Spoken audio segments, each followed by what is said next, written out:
Estamos de volta com o Filosofando, hoje fazendo uma análise ser ou não ser espírita. E aqui nós colocamos as opiniões, o conhecimento, a vivência da professora Olgária Martos, da Universidade de São Paulo, quando ela fala sobre os sentimentos menores da alma humana. E ela destaca a inveja. Eu volto à definição que nós demos no primeiro bloco. A inveja, ela é inesgotável, sorrateira, calculista, cumulativa, duradoura, subreptícia, incontrolável, ou poderemos resumir numa só frase, um eterno descontentamento consigo mesmo. Segundo Ventura, detalhar a inveja seria penetrar no âmago dos sentimentos e emoções menores do invejoso que vê no outro não o seu semelhante, mas um adversário permanente. A cobiça é competitiva, a inveja destrutiva. O filósofo italiano Norberto Bobbio define a inveja como sofrimento diante do sucesso alheio. Gore Vidal, escritor norte-americano, assim diz: quando um de meus amigos tem sucesso, alguma coisa em mim se apaga. O invejoso é um sofredor contumaz. Está sempre atento observando as conquistas alheias e se perguntando por que ele próprio não as consegue. Em nossa cultura brasileira, ela foi associada ao mal-olhado, constante da própria etimologia da palavra inveja, que vem do latim invidere, tem essa conotação de olhar enviesado, de soslaio. Em outro artigo da nossa autoria, O Poder da Palavra, que você pode encontrar no nosso portal de estudos filosofiaespírita.org, e também o programa que nós fizemos aqui na TV Mundo Maior sobre a inveja, sobre o poder da palavra, mas também com esse enfoque. Personificamos o sentimento da inveja em Iago, o homem de confiança de Otelo, personagem de William Shakespeare, e que, no entanto, concorre para a sua desgraça nessa impecável peça teatral. O espírito estaria indene a tais sentimentos perniciosos? O que você acha? De forma alguma. Contudo, procurando saber das suas causas, estaria dando um primeiro passo para a sua solução. Mas o espírito é o único a interessar-se por essas causas? Mais uma vez, de maneira nenhuma. A inveja é assunto das religiões. Veja a saga de José do Egito no Antigo Testamento, invejado pelos próprios irmãos que tramam a sua morte e acabam por vendê-lo como escravo. Dos consultórios de psicanálise, das ciências psicossomáticas, da própria filosofia, da literatura, como eu citei. Porém, o espírita terá um instrumento valioso de análise comportamental ao buscar, não nessa existência, mas na precedente ou precedentes, as causas que motivaram, ainda que deram origem ao seu sofrimento atual. Portanto, ser espírita é muito mais do que apenas conhecer tais sentimentos. É conhecê-los e tratá-los sob um ponto de vista muito mais amplo do que os dos analistas, restritos ao momento presente. Sem dúvida que o conhecimento espírita propiciará ao padecente de tais sentimentos e muitos outros os recursos para optar por essa terapia regressiva que tente colocar um final nessa questão, pois o sofrimento contundente, outro conceito mal compreendido, também age como mecanismo de despertamento consciencial. Nós não sofremos à toa, fazendo desabrochar as sementes de amor que jazem latentes no interior dele próprio e que, quando balsamizadas pelas águas suaves de um evangelho plenamente aceito, o premiará com a compreensão dos exemplos magníficos de tantos missionários do bem despojados da arrogante vaidade, por isso, missionários.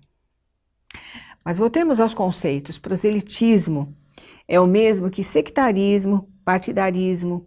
Prosélito é aquele que, muito mais que adepto, é correligionário, partidário.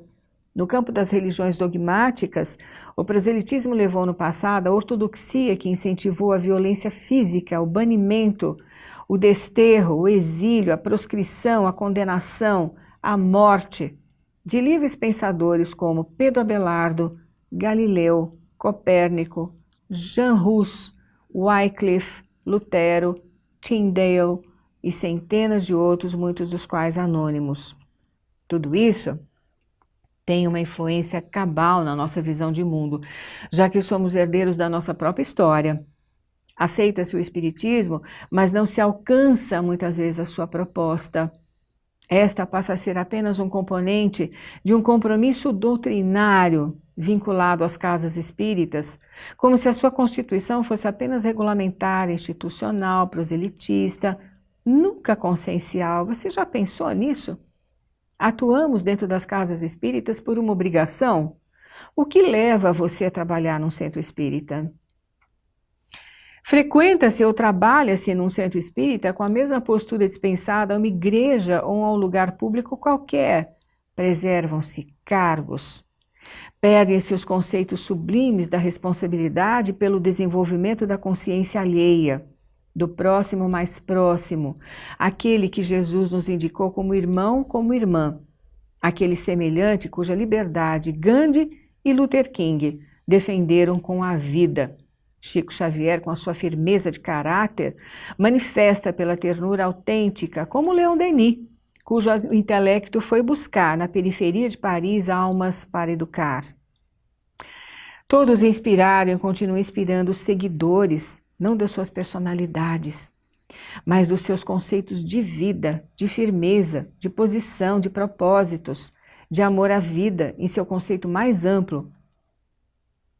O que você acha? Qual é o seu pensamento? Portanto, aceitar a filosofia espírita não é apenas frequentá-la, frequentar um centro, receber o passe, aplicar passe, como se isso fosse apenas uma obrigação, dispensando-lhe favores como numa obrigação consensual. É transgredir, como nós dissemos anteriormente, com um senso comum simplista, simulacro de verdade que não se sustenta, pois tem suas bases na impermanência. A proposta filosófico-espírita muda a visão de mundo, o olhar cotidiano, como se mudássemos a paisagem das nossas janelas. Um pintor francês, chamado René Magritte, pintou um quadro chamado La Clef des Champs, ou seja, a chave dos campos. Essa é uma expressão francesa que sugere a liberação de todo constrangimento físico e mental. A filosofia espírita liberta mentes de seus sistemas, mas muito mais que isso, transporta-as para fora das suas janelas, para que o mundo seja visto como ele é, e as pessoas como portadoras de suas legítimas competências e virtudes latentes. A filosofia espírita, sem fechar questões, indica-nos o caminho certo para aprofundá-las, com o apoio do livre pensar. Este certamente poderá ser o caminho reto e seguro para o ser espírita, interexistente e possuidor de todos os seus atributos eternos e imutáveis. Nós vamos agora para o nosso pequeno momento de leitura para suas reflexões.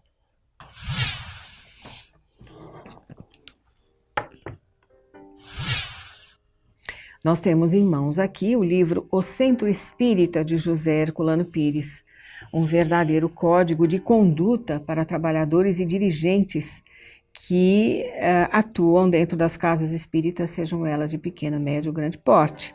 Vamos ver um determinado trecho desse livro que diz o filósofo espírita.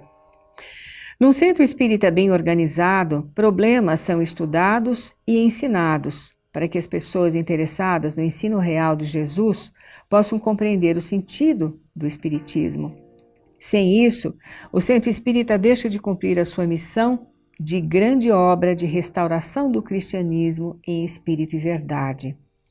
O que o espiritismo busca é a verdade cristã, cumprindo na terra a promessa de Jesus que, através de Kardec, seu guia espiritual, o espírito superior que deu a Kardec, quando este lhe perguntou quem era, esta resposta simples: para você, eu sou a verdade.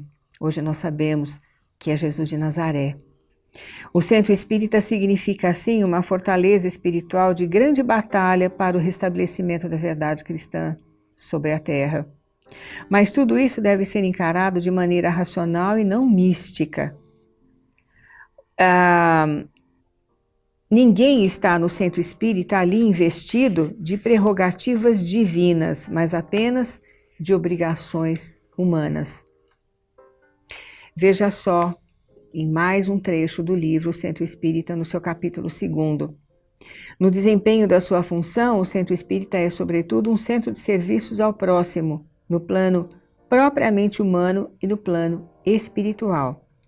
O ensino evangélico puro, as preces e os passes, o trabalho de doutrinação, representam um esforço permanente de esclarecimento e orientação de espíritos sofredores e de suas vítimas humanas, que geralmente são comparsas necessitados da mesma assistência. Muitas criaturas perguntam se os espíritas não são pretensiosos e orgulhosos, ao se julgarem capazes de esclarecer espíritos desencarnados. Acham que esse é um serviço dos espíritos superiores e não dos homens. Chegam a fazer cálculos para demonstrar aos espíritas que esse trabalho é vão, pois o número de espíritos que podem assistir às suas sessões é diminuto. Esquecem-se de que toda atividade esclarecedora em qualquer campo vale mais pela sua possibilidade de propagação. A dinâmica da comunicação é o principal valor, ou fator da existência ou da eficiência, fator da eficiência nesses casos. São muitos os exemplos históricos nesse sentido, mas nenhum é mais claro que o de Jesus, servindo-se de um pequeno grupo de pessoas para modificar com seus ensinos, mesmo deturpados pela ignorância, a face do mundo. O Centro Espírita José Herculano Pires.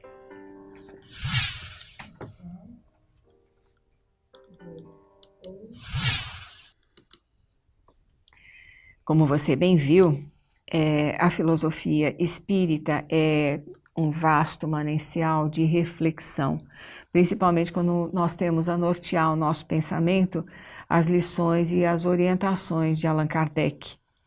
José Herculano Pires também tem obras monumentais, importantíssimas para as reflexões que trazemos com referência aos programas que fazemos, e você bem sabe disso, não é verdade?